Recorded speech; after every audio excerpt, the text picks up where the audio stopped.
I-League 13 European match between Arcade, Power Rangers, and Team Empire. Here we're going to be going into Game 1 of the Best of 3 series of two amazing CIS teams. I'm really looking forward to seeing what these guys bring with slightly tuned rosters as well as new strategies here in 6.85B. Once again, thank you guys for tuning in. I'm myself, M. Blaze, broadcasting on behalf of Beyond the Summit, and I'm joined by none other than Llama Down Under. How's it going? It's going really well. I wanted to double check. Are Weapon and Flow showing up as different names? Is that secretly General there, or is... I Because I know they had a believe roster shuffle, but I believe Flo is Flo. I believe that is his yeah. unique name. But Weapon Y is actually Aloha Dance. Don't know why Okay, he's changed his official tag. because you can. Yeah, Yeah, so... obviously. So many players have taken the liberty. Yeah, so okay, it is going to be instead Flo standing in for General. I was hoping to see how General plays. He used to be on... It was either CSI Rejects or somebody else I'd caught a few times casting them, and I was excited to see how the new team was going, but either ways, we got to stand in, and we got some bans and picks flying out. Some teams prioritize Bane so highly. I know he got buffed a little bit last patch, but he is just hot for some teams. Like, Yeah. first round pick. I mean, the buffs were pretty tremendous. The worst thing about Bane was his early game mana pool. So just being able to use your brain sap more is in general just an amazing thing. But he is by far the tankiest natural support. Like the brain sap heal along with the raw stats that he starts with makes him amazing. And then he's also, of course, great at setting things up. So you can go for some picks that require a little bit of that benefit. But I think the best reason why he's so prevalent is just because of the cores that you're currently facing. There's a lot of heroes that hate to be locked down for an extended period of time, and Fiend's Grip is just one of the best abilities to throw their way. So Bane can play the 5 position and just roam around and be involved with his spell set. He can farm up a Blink Dagger and make use of the Fiend's Grip. Like, this hero does bring a lot to the table, and I'm glad to see him back, to be honest. Yeah, it's always really fun and blocks down a lot of heroes. We got a Broodmother ban out as well. I feel like that's always exciting. I don't know. I'm not huge into watching the Broodmother games, but other than that, a little bit surprised Nightstalker has actually fallen off quite a bit. I don't know if I've seen a team ban him for a while. It feels like he was very hot early of the patch. Teams kind of figured out how to deal with his vision everywhere, and so a ban out, maybe not what we were expecting, and that gives us Slaughter coming through the pool. That's really unusual. That's very surprising, to be honest here. Seeing the Slaughter picked up as a third pick is just unfathomable for a lot of the meta games. I think China and America both run Slaughter as a tier 1 hero and as a phase 1 pick. And the fact is, even today, the other matches we've seen, he's been usually banned in the first phase and sometimes look to be picked up. But in this case, he is here and he is in phase 2. So it's going to be a great pickup, a value pick, I would say, in the sense that he's going to be able to really stick to that Bane, prevent the Fiend's Grip from going on too long. Obviously, he has a lot of potential with his physical damage output, his physical damage amplification, and they could go for a Templar Assassin here, and that would not be bad at all. Like, I don't see any reason not to go TA, but Wind Ranger is a similar hero as in terms of benefit. She's a little bit easier to nuke down than the TA with Refraction, but at the same time, you get that added value of an amazing disable through Shackle Shot. Yeah, and also the synergy with Slaughter. Maybe not the minus Elma synergy, but certainly the damage output. And you can still do a really early Roshan with the lineup, so gonna be nice. Arcade Power Rangers, I guess they're Arcade Esports now, no longer Arcade Power Yeah, Rangers. the Power Ranger tag kind of drifted away. I think they were transitioning sad. so they could at least let people know who they were, rather than like Team OG who just suddenly dropped their previous name and are suddenly this team and everybody's confused. But, I mean, I'm glad for the transition, but now the Power Rangers are no more. Yeah, so that makes me sad. I always like that name. But either way, Arcade, I wouldn't be... I feel like they need a really nice carry here. The problem is you're dealing with Slaughter or Windrunner, so you can't be too greedy. Even though you have really protective supports, I feel like Lich Bane will generally keep you alive in game, in lane, but I feel like if you try to go for something greedy like the Spectre, Windrunner's going to get her blink, Slaughter's going to get his blink, and then you're dead all over the map. But you've got some defensive supports, and I wouldn't be surprised to see a strong tri-lane here. Could also run 2-1-2. That's so popular right now, though, with the Lich with the Tusk. Mm-hmm. Which is like a disgusting gyro gets no form lane. I don't know. Lots of options. A Razor, he's a good hero. I just don't... He's not the most exciting. Yeah, but it's pretty interesting when you get the Nightmare involved. You get a Nightmare target, you static link them, and this guy is suddenly doubling his damage output. So I think there's some real kill generation possibilities when the Bane gets involved, and to the point that we might actually see like a solo safe laner here. We could see like a duo mid of Bane Razor, a duo off lane of Lich Tusk, and then the safe laner is pretty much anybody that can 1v1 a Slardar, to be honest, and that could be changing the meta a little bit as far as what we've been seeing traditionally throughout the past couple of weeks. Yeah, and I wonder for Team Empire, they obviously want another strong support. They've got themselves the Dazzle. The Wyvern is still not banned or picked for either team. So if I were Power Rangers, I might be looking... if I were Arcade Esports, I might be looking to get rid of that one. Although, yeah, actually, I would hate to play up against the Wyvern. And yeah, they get rid of a nice, strong support carry like Sloth. I feel like Dazzle Wyvern is a little difficult to work together, though. They're so item independent. You can farm a blink on Wyvern, but he's still great without it. And it's just like, while item independence isn't a bad thing, you want to really make the most of the fact that in most games, one of the two supports actually gets quite a bit of farm. So Disruptor is definitely a more impactful counter in my mind to what we're looking at here. Could still go for anything that goes for a 4-staff, though, against the Chain Frost. Yeah, also nice the Disruptor against a Tusk. You don't want to be Tusking into a Disruptor. Never fun. So Empire probably just wanting a strong support. Could they go for something like the Spirit Breaker here, or is that a bit too greedy crazy? It's not bad, but I still feel like Arcade has the tools to counter it. They're actually going to go for the Bounty Hunter, though. And oh my, three today? Maybe we'll get another Rapier game, just saying. Ember isn't banned out. It's a possibility. Why not? It actually is not banned out, and really strange. Some teams really, I mean, when I call Stanley Dota, it's banned or picked really early on, but instead they go with the Leshrac, and I like this. Clearly someone who does a lot of magic output, gonna force Gyro into a BKB early, and even Windrunner. Windrunner, she can get away from it, but if she's stuck in place at all, she's taking a lot of damage. Yeah. I like Ember in a few key matchups, but all around, I don't think it's like a must-pick for either team. And the fact that there's a Slider in the game, and a Wind Ranger that you're going up against, no, you don't want the Ember Spirit against those kinds of heroes, so...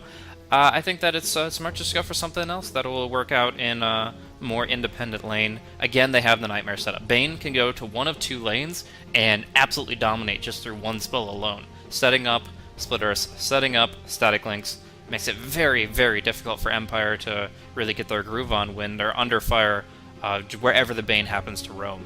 And that means with Bane and Lich having flexibility in their lanes, as well as high impact just through the Sacrifice and just through the Nightmare, I feel like Team Empire are actually going to be struggling to break into the mid game, where of course the Bounty Hunter, the Gyro, Slider, those heroes prevail. Yeah, and it's Prepare for battle. Wait a second. They swapped around. Now Tron is on the Leshrac, so just a little bit of a change up there. So it looks like they're sending Flow up top. Oh, 2 minutes. It's excellent. I think safe lane Slaughter is never bad. It'll certainly give him a better matchup here, it feels like. And if he can get that early Blink Dagger, it's great. But this does mean that they're running an... I'm kind of confused. Oh, no. Oops. Chester Cat's on the Tusk? I'm not sure. 1 second. I have to double check PR's lineup for who plays what, because Tron... Yeah, we're going to see Razor mid. He's getting Tangos pulled to him. Tron has a Soul Ring recipe, so he's going to be going to the safe lane. And that would leave Cheshire Cat, the offlaner, to go bottom. I'm an idiot. I got mixed up with the Slaughter because he was out so early. For a second, I thought they were running like a safe lane Slaughter, and I was like, that's interesting. But yeah, I got mixed up with the teams because I'm really smart. And yeah, Tron normally plays their carry. He used to on other teams, so I was going to be a bit surprised to see him on something else. That's why I was a bit like, wait, what? But gonna be nice matchups. I have no idea what we're saying. I'm assuming everything is perfectly fine in the chat. Absolutely. Just friendly chat, friendly banter, and wishing each other good luck, and some shoutouts. Yeah. So I am hoping that we see Cheshire Cat played like the Tusk earlier today that rotated super early, Sexy Bamboo's Tusk. Mm-hmm. I'm hoping to see the kind of you hit a good enough level that you understand you can get some ganks, because otherwise his lane, I mean, yes, you can snowball dodge a lot of the Gyrocopter's output, but you're generally snowballing into your enemies unless you happen to manage to be in a situation where the creep wave's pulsing you by. So always scary for a Tusk in that matchup. Absolutely. So looking over at Empire's side, of course they've got Flo on the Slardar there. He does go for the TP ward. I think he's got in pretty much the perfect spot there. There's a flower right underneath that ward that'll indicate that it's the exact right spot, and yeah, he got it. So that's the hardest one to deward. If you have to be essentially pixel perfect on your sentry ward placement if you're going to be able to take that out with one, and much more often you're going to see teams have to commit 2 sentries to take care of that one, unless they guess. And then, of course, you got Bounty Hunter, who's going to have 2 sentries of his own. Tangos to kill those off quickly, and he's probably going to make top lane a little bit difficult for the Leshrac. Yeah, this one isn't one that we see as often, right? It's probably less likely to be dewarded just because it's actually hiding behind the trees, but it only gives you vision of the rune and not any of this fine area, which is, of course, where you want to see that to know if there's a gank coming from the side. At the same time, it's like you wouldn't see the Bounty Hunter anyway, and a Dazzle he just has a slow. So Sure. maybe you'll be okay. And it does block the spawn, right? I believe I there's think either so. one here, just to the left of it, or that one that actually blocks the spawn. And knowing how hard it is for me to stack that camp to the east, I'm pretty sure that is the line. So, yeah, I think that is going to be a nice little blocker there. And that will be much more frustrating. I mean, there's not much to say about that one. They prep with a sentry ward. He walks right into him. Nightmare into kill. Goodbye Aloha Dance on that weapon Y. I wonder if he actually wants us to say weapon Y. I am not. Nah, I will not do that. He is You're like, Aloha no, Dance, it's not and happening. probably forever What? shall be. Aloha Dance is a great name. I don't know what he means by it, but I assume he's a happy guy from the name. So, unlike Misery's name, where you're just like, wow, man, what happened? What happened when you were picking names? But either way, we've got the nice little deny in mid by Lich. Pretty standard play there, and Razor probably gonna have a bit of advantage mid, at least until Windrunner gets a few levels. She can certainly always Windrun out of Static Link, but it's a bit of a pain to deal with either way. So, J4 is going to start here on the top lane.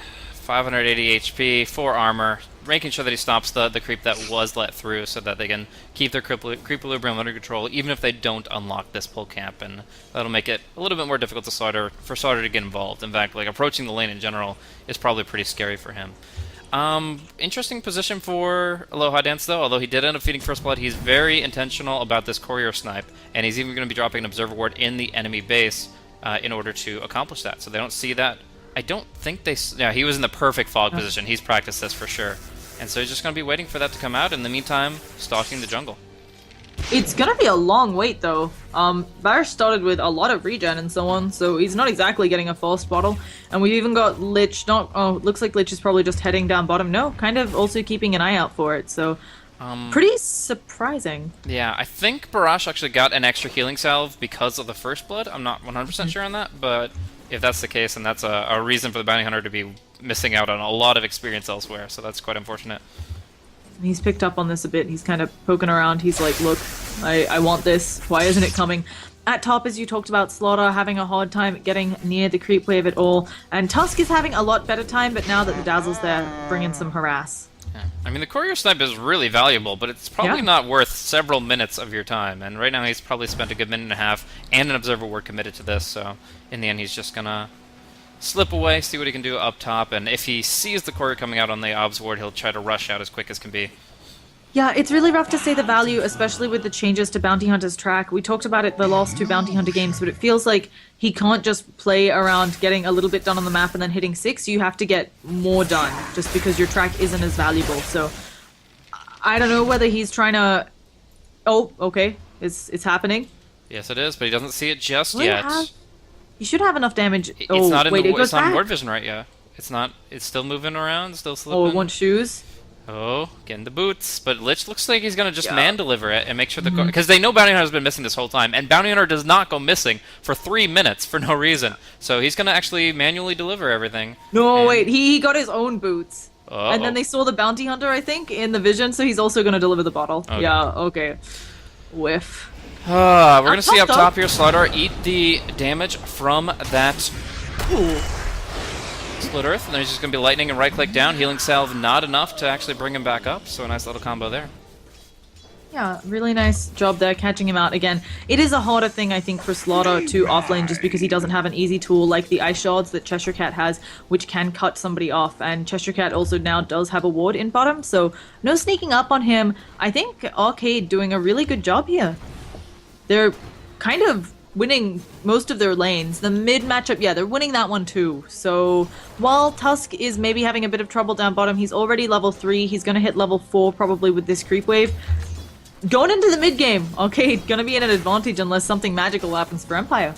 Yeah, significantly. I mean, this Bounty Hunter pick has not worked out in any capacity. Usually you don't talk about how a pick has failed 3 minutes into the game, but he's literally seen 100 experience. He's picked up Bounty Rune, and then he's seen 50. So it's just he's been unable to accomplish what he wants. He actually used one of his team's Observer Wards to fail to accomplish what he was looking for, and yeah, he just hasn't been involved in any real capacity. So that's just something that, with the new track, you really can't afford to do. You have to get the level 6 Silent's gonna quick. go down. Okay. So basically what happened there is there was a big creep wave. Silent was trying to be like, oh, I can trade hits with you, Cheshire Cat. And then, of course, Cheshire Cat did the classic Tusk. I showed you in my entire creep wave, and Silent just can't stand up to that. So bottom lane is officially a win for Cheshire Cat. And unless this Bounty Hunter, that's another issue. When you're losing all your lanes, Bounty Hunter, having a hero who leeches in one of them, not very nice. It doesn't help your team. Yeah, it's just, he's not creating any value, and he's just kind of, in that sense, detracting from it just by taking the hero pickup. Even this Bottle Crow coming through is not going to be countered. It's not scouted by that ward that was placed. As clever as that idea is, it's actually always moving in the northern half of the base, so he's actually not even seeing the courier movement, and can't even counter the bottle. So, Yeah. At this point, he's just going to sit near the jungle, keep an eye on things that are going on over there, but really otherwise accomplishing nothing, as he still doesn't even have Janata. Now, he did stop a stack by the Lich. Something else to mention, another problem with Bounty Hunter this game is he's not like the Lich. He might actually try to go for the courier on its way home after going to bottom. So I don't know if he has enough damage without Janata. Like, you have the bonus damage because you're melee. Oh, and they fly the courier over to mid. Poor Bounty Hunter. That really sucks. I don't know if he got a chance to see what was on it, because I think if he saw what was on it, he'd know it'd be coming back from mid, but he's still expecting it. I would feel bad if anybody had to go back and player perspective him on the replay, just him sitting around and hoping He plays couriers. another one. Okay, he knows. I don't think he has the damage though. Here he goes, one hit. Oh, doesn't have the damage. No, not even close. You'd have to double Shadow Walk hit it, and then it'd be like either at 1 HP or dead. It's very close. That sucks. Yeah, and as you said, it's not easy for a Bounty Hunter. I mean, he's not like the Lich. The Lich here can stack, and then the Razor takes the camps, and you leech experience.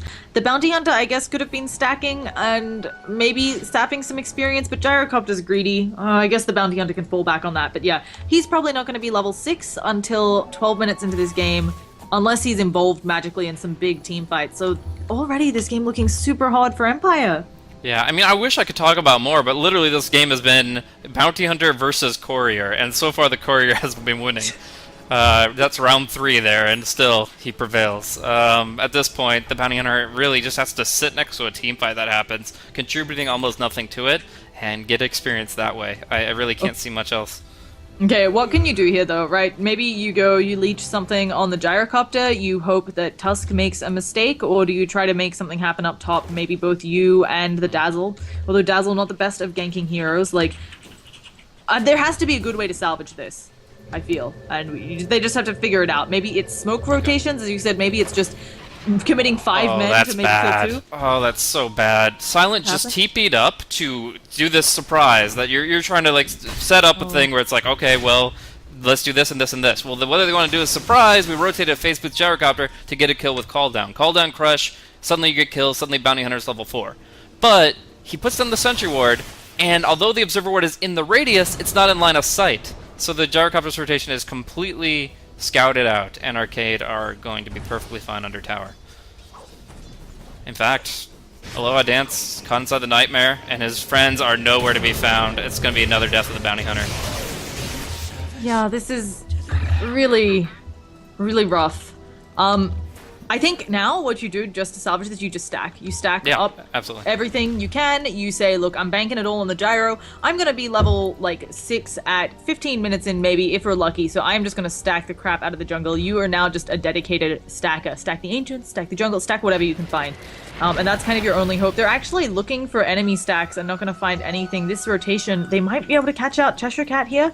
He's actually going to walk right into them. They got the cooldown. They had the Slithering Crush, and he can't dodge that. So, he's going into death. So. If he got that, like really fast fingers, haste, magic stick, magic, and then using the bottle and survive that last auto attack. That would just be devastating for Empire. They're gonna wander in here towards mid, but Barash doesn't go back the normal way. He keeps his distance from Silent, and now you've rotated your gyrocopter. He's gotten exactly 1 kill, and he's gotten minimal CS in the process. Yeah, on the other hand, right? They've got stacks that Gyro's about to do in like 15 seconds, and where is Bounty Hunter? Yeah, he's across the entire map. He is absolutely nowhere near. He has no TP. There's no way he's getting that experience. So at some point, you just gotta like deny yourself the neutrals just to get to a place where you can start building up your level pool. The other awkward thing about this is he's placed these. Is he seriously trying to snipe the courier still? I think he's got like broken. He's got Janata now. He's got a vendetta against this freaking Corey, and it's perfectly fine. They're moving it expertly, and this guy, I think he's gonna do this for the rest of the game. Like, I think he really just is so pissed that he hasn't gotten it that at some point he can't think of anything else. Drawing lines on the map of its trajectory, and he might get an opportunity here, but I think he's going to walk right by it. Yeah, there's a ping, and there's a Razor who's just going to collect under the tier 2. Yeah, this is rough as, but looking around, let's see how the rest of the lanes are going, because we have had some things more equalized. Now, Windrunner, she's definitely not had the easiest of time mid. You expect that against a Razor, but not all is lost. She's not super far behind, and this Gyrocopter, after taking a few stacks, he's back on par with the Leshrac and the Razor.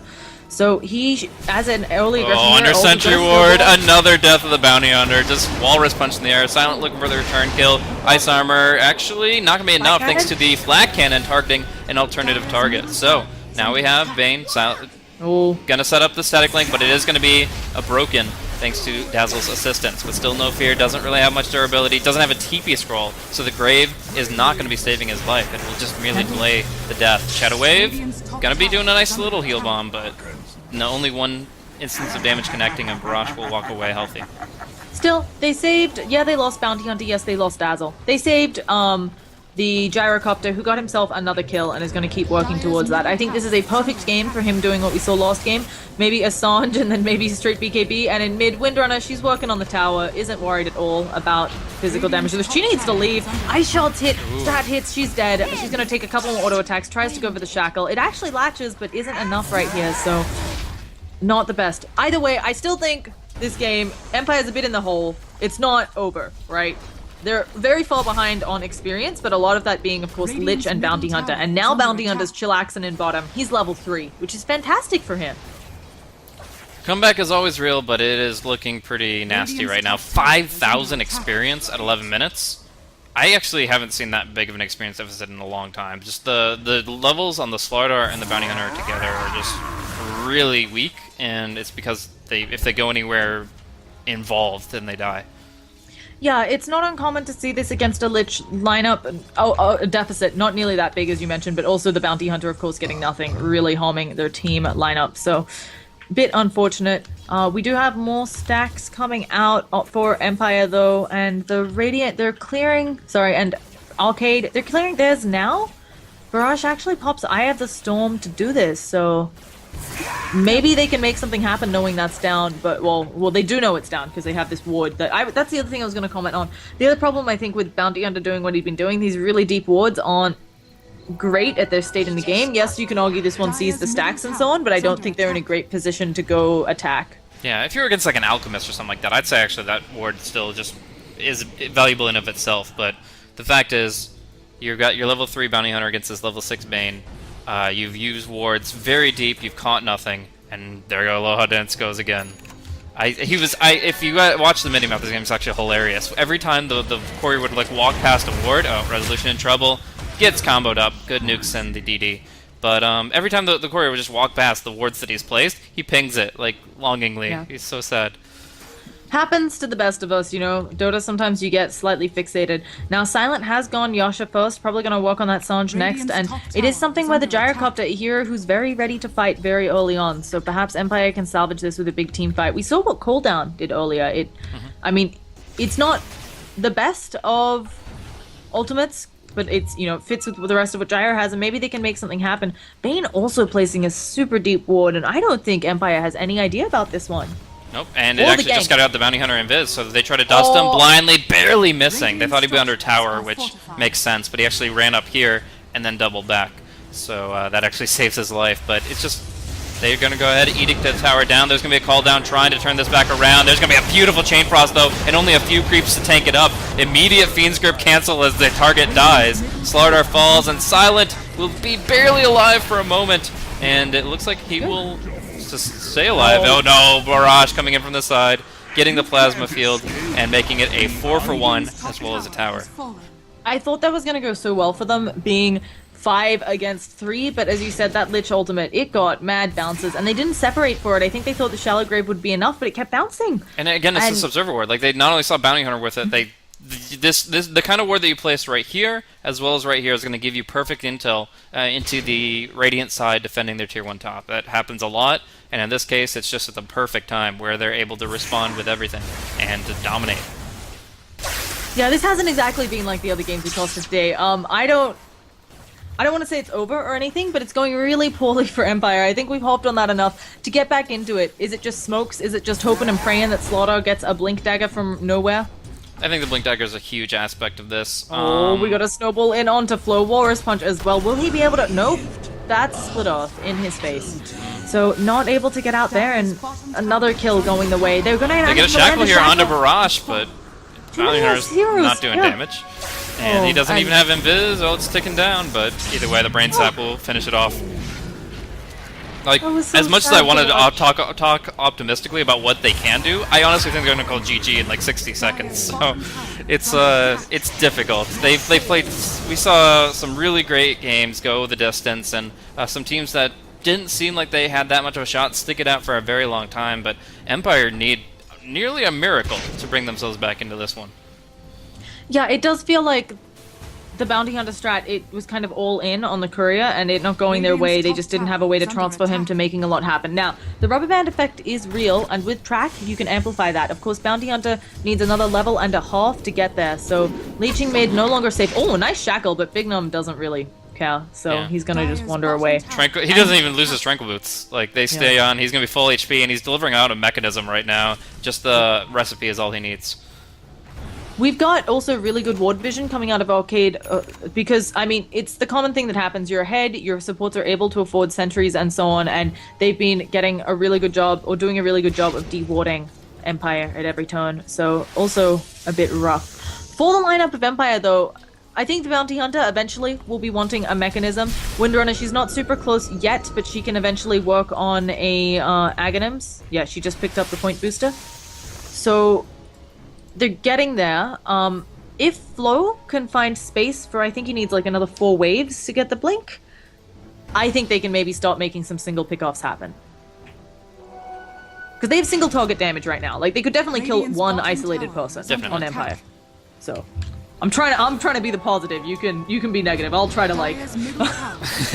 Well, we see Arcade pretty well ready for a fight here. Bane's gonna be coming from the side. It might be a quick cancel of his ultimate though. The Shuriken Toss comes out, so yeah, J4 doesn't really get the opportunity. He does finally drop it, but there's gonna be the Bounty Hunter canceling out the channel. No Fear goes for the Grave TP. They do cancel it, but with a Chain Frost, which is a pretty heavy cooldown. There's gonna be a Shackle to a tree. Cheshire Cat gonna take a lot of damage from the cooldown.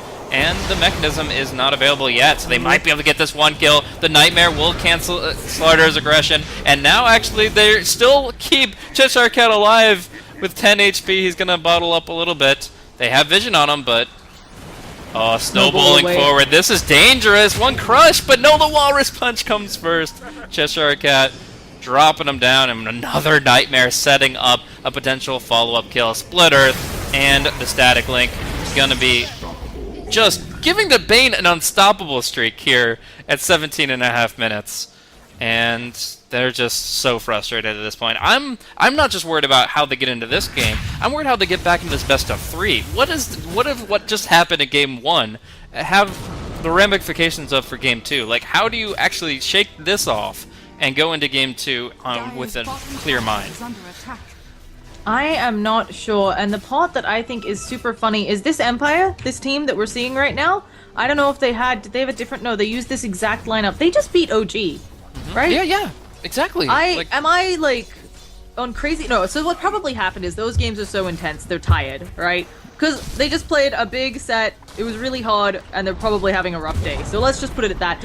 I think what actually is going to happen, it's clear to me by the fact that they're not GGing out, they might be frustrated, but they're probably in still good mental states. And you can see by Silent's movements, even though his team is having a rough time, even though he's having a rough time, he's not where he wants to be at this point in the game, but he is diligently going back to farming when he can. So I think they're going to be fine mentally. As you said, though, it is really rough, and they're going to have to somehow bring it back this game and somehow bring it back for the next. Now, Bounty Hunter, he is almost level 6, and I'm excited for Big Toner. Oh, but Jesus, they find him, though. No, run, little Bounty Hunter. Do they have a gem?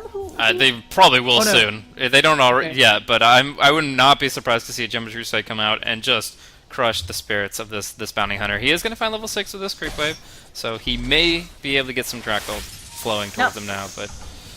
Power Shot, Flat Cannon, Rocket Barrage, Cooldown, all good things for defending high ground. What is happening up top? Oh, we got a very dead Flow. Can he wander away? Run, Flow! He's got the sprint, and now he's got some backup. There's a heal, there's a Shallow Grave. He's gonna manage to get off that amp damage. No Slithering Crush coming out, and that'll be the end of that, I think. So at least Flow survives there, and this puts him one step closer to his Blink. You know, he's only 500 gold away. We're getting there for Empire, so... It is rough though, when, as you talked about the kill scores before, we got Vayne, who's 6-0, a Razor, who's 5-0, a Lich, who's 3-0, and I'm not even mentioning assists, because those are all high numbers, so... Driver's seat, firmly, for Arcade in this game. And I think that's another big difference between the match between OG and this one. They went 2-1 against OG. Their first win was a 28-minute win, and their second one featured a Night Stalker, a Spirit Breaker, and a Viper, all about momentum. I feel like Empire couldn't get out of the driveway. Like, they really just got shut down immediately, and there's no momentum when you're standing still. Very true, and we may... I don't think we'll get it, but we may be approaching the 3-2-2 score on the top. Always a fun thing to see. But no, I think Empire, I really have to say I like this. A lot of teams, as you mentioned, would have GG'd out at this point. You know, when you're a team of this caliber, the other day I was casting a DC game, and now he just calls it. He's like, oh, we're 25,000 gold in the hole. Like, he knew exactly how far behind they were.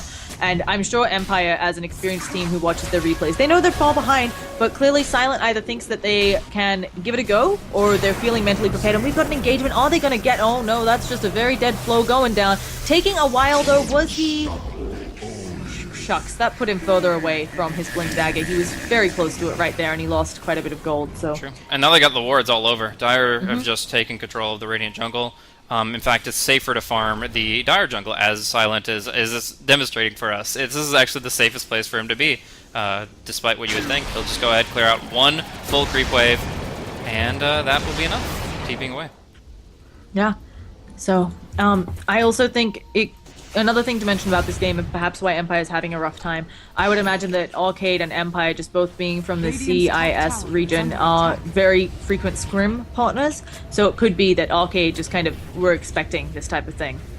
And Empire couldn't really get the plays that they wanted. But we have a wraparound, and Windrunner, she's trying to run away, but she might be taking a snowball to the face. Can Cheshire Cat get anything done here? He sees her. It's nighttime, though. It's really hard to get these ganks off the Ice Shard. Gonna land it in a perfect spot for Resolution. And the TP out. Is she really gonna manage this? No, the Nightmare is support rotating in. Silence coming, but nobody else will be there. And I think Resolution, the Static Link's gonna be a world of hurt, and that Walrus Punch. She has popped up a mech or something. Here comes... Oh, that is a split earth, and... that is all hope gone for Resolution. At the same time, Silent still farming up a Storm, has a full BKB. Despite, given everything that his team is going through, Silent's farm is impressive.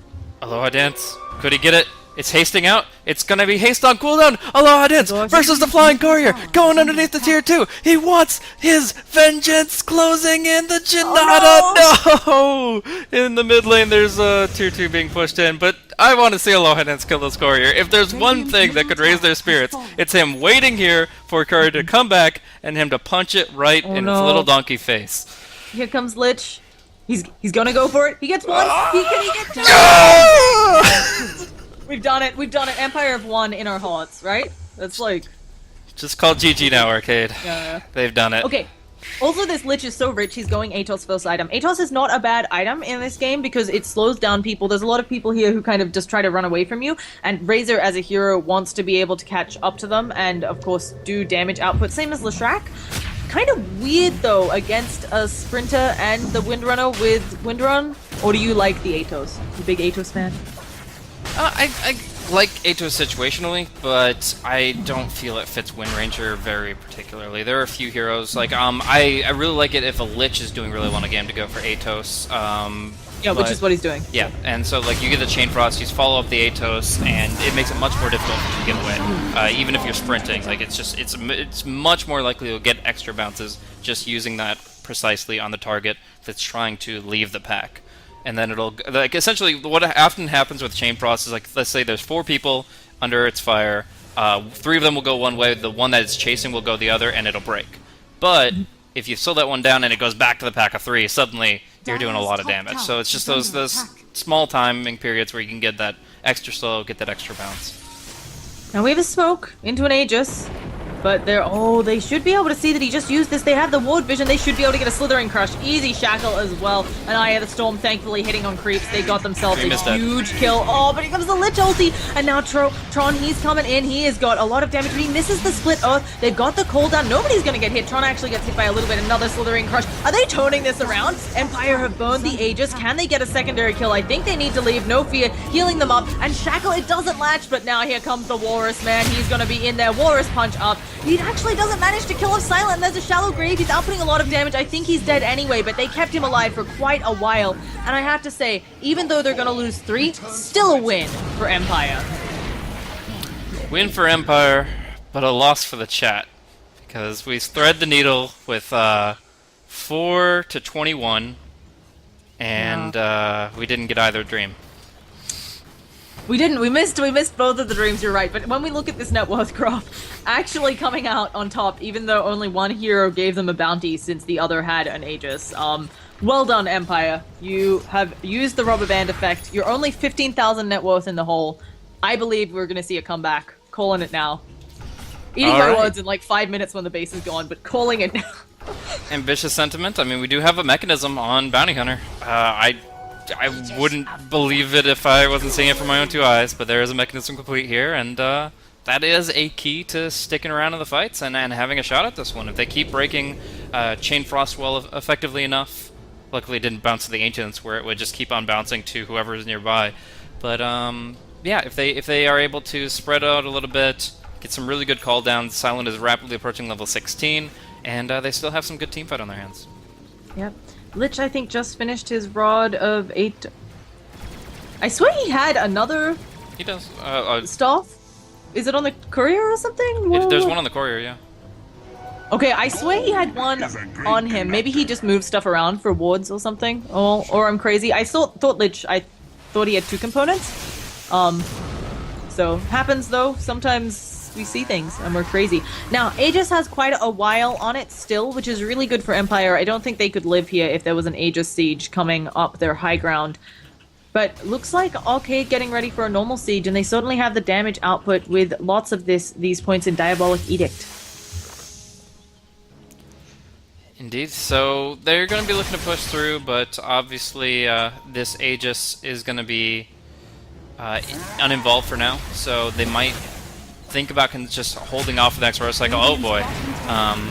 Mech or not, the Bounty Hunter goes down. Gem of True Sight is a pretty easy means to pick them off, and yeah, it's getting ugly from here. I mean, Bounty Hunter isn't the biggest aspect of the ability to counter push, but it is a big aspect of getting any comeback out of a high ground defense. You get like 3 or 4 tracks before the fight begins, and if you can even break even, you can get a huge amount of comeback gold. But they're going outside the base, they're going right onto the Tusk. They'll dust him to try to catch him, but he's still so tanky, and it goes right in the snowball. They'll Fiend's Grip on the Gyrocopter, wasting that BKB, and bounce the Chain Frost back to the creep wave. We're going to see Gyrocopter go for the TP away, and it will succeed. Wasting out a lot of cooldowns, but the Wind Ranger getting caught out by the Yule's combo, and that is going to be one dead Lirelai. Good game, well played, and Arcade taking it 27 minutes, 45 seconds. They had no buybacks there. They couldn't hold anymore. Poor Aloha Dance. But we'll be going into a game 2, and hopefully it won't be as one-sided. Yeah, I think it's all about how it starts off, especially when Bounty Hunter's on the table, but just in general. I feel like Aloha Dance, well, he probably had a lot of time on his hands to dictate his team's movements, which is really good if you're trying to shot call or captain. He had a lot of time in his hands that way, but that's not the time you want that. Is the laning phase where everybody knows what they're doing already. You really can't, call an audible swap and really make anything special happen, other than like we saw Silent move up top, which unfortunately didn't contribute too much. So all in all, Empire not really showing up to play for game number 1. I assume it's a momentum thing. It's really just not how they wanted the game to start, especially for Aloha Dance's Bounty Hunter, and they'll probably look for an alternative playstyle when it comes to their game 2 against Arcade. So Arcade obviously playing some really good overall Dota, obviously using their spells very effectively for the early fights, the pickoffs they push, but in the end it wasn't the hardest game for them. Just really good Corey micro. Whoever was calling the Corey or shots probably deserves the MVP just for that. Just keeping it alive as long as possible was great.